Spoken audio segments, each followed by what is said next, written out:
जय शिवराय मित्रांनो गेल्या अनेक दिवसापासून प्रलंबित असलेले शेतकऱ्यांचे राशनचे पैसे अखेर शेतकऱ्यांच्या खात्यामध्ये जमा व्हायला सुरुवात झालेली आहे। शेतकऱ्यांना राशनऐवजी दिलं जाणार अनुदान हे काही शेतकऱ्यांच्या खात्यामध्ये गेल्या बऱ्याच दिवसापासून जमा करण्यात आलेलं नव्हतं, ते अखेर जमा करायला सुरुवात झालेली आहे। हे अनुदान जमा होत असताना काही शेतकऱ्यांच्या माध्यमातून अनुदान कमी आलेले, आमच्या खात्यामध्ये तर अनुदान आलंच नाही, अनुदान येतं तर नेमकं ते कोणत्या खात्यामध्ये येतं आणि कोणत्या शेतकऱ्यांना हे मिळतं या संदर्भात प्रश्न विचारले जातात आणि याच्याच बद्दलची थोडक्यात माहिती आजच्या व्हिडिओच्या माध्यमातून जाणून घेण्याचा प्रयत्न करणार आहोत। मित्रांनो, मराठवाडा आणि विदर्भातील 14 आत्महत्याग्रस्त जिल्ह्यामध्ये शेतकरी रेशन जे काही आहे, केसरी शिधापत्रिका आहे, या शेतकऱ्याला अन्नधान्याऐवजी अनुदान द्यायला मंजुरी दिलेली आहे, ज्याच्यामध्ये प्रति रेशन कार्ड, प्रति लाभार्थी, प्रति महिना 170 रुपये एवढं अनुदान देण्यासाठी मंजुरी देण्यात आलेली आहे। याच्यामध्ये मराठवाड्यातील सर्व जिल्हे, अमरावती विभाग, याचप्रमाणे नागपूर विभागातील वर्धा जिल्हा, अशा 14 जिल्ह्यामध्ये हे अनुदान दिलं जातं। याच्यासाठी शेतकऱ्यांना एक अर्ज करण्यासाठी सांगण्यात आलेलं होतं।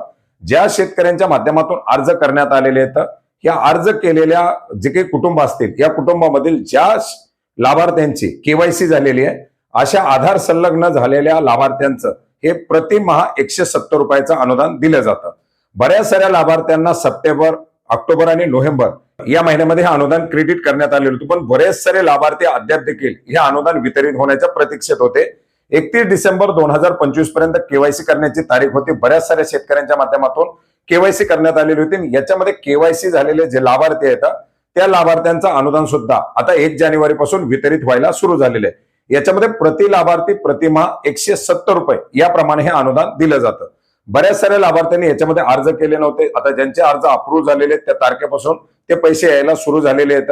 याचबरोबर याच्यामध्ये आपण जर पाहिलं तर रेशनवरती महिला कुटुंब प्रमुख असतात, यामुळे या रेशनवरती ज्या महिलेचं नाव असेल त्या महिलेच्या आधार संलग्न बँक खात्यामध्ये हे पैसे जमा केले जातात। आता बरेच जण रेशनमध्ये नाव आहे म्हणजे माझ्या खात्यात येणार का असा संभ्रम निर्माण करून घेतात, मी माझंच खाते नंबर दिलेले असंही त्या ठिकाणी करतात, परंतु हे आधार संलग्न पैसे येत असल्यामुळे, डीबीटीने हे अनुदान येत असल्यामुळे कुटुंब प्रमुख महिला लाभार्थ्याच्या आधार संलग्न बँक खात्यामध्येच येतं। आता बरेच जण म्हणतात मग आमच्या आलंच नाही।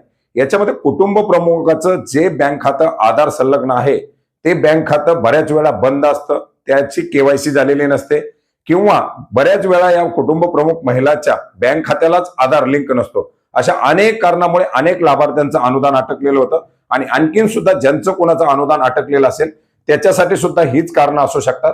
त्याच्यामुळे आपल्या बँक खात्याला आधार लिंक आहे का, कुटुंब प्रमुखाच्या बँक खात्याला आधार लिंक आहे का, आपल्या रेशनची केवायसी झालेली आहे का, रेशनची जर केवायसी झालेली नसेल तर तुम्ही मेरा रेशन ऍप आणि फेस आधार आरडीच्या माध्यमातून किंवा आपल्या जवळच्या जे काही रेशनचं दुकान असेल याच्या माध्यमातून केवायसी करू शकता।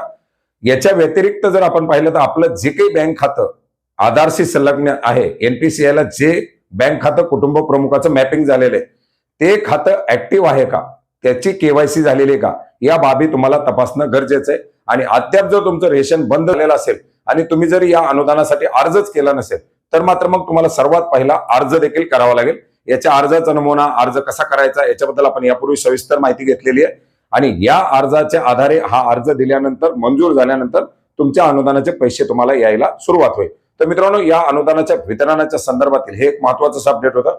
आता तुमचे किती पैसे आलेले आहेत, तुम्हाला पैसे येत आहेत का, हे सुद्धा तुम्ही ऑनलाईन पद्धतीने चेक करू शकता। याच्याबद्दल सुद्धा आपण यापूर्वीच एका व्हिडिओच्या माध्यमातून माहिती घेतलेली आहे, तो सुद्धा पाहिला नसेल तर डिस्क्रिप्शन बॉक्समध्ये पाहू शकता। भेटूयात नवीन माहितीसह, नवीन अपडेटसह। धन्यवाद।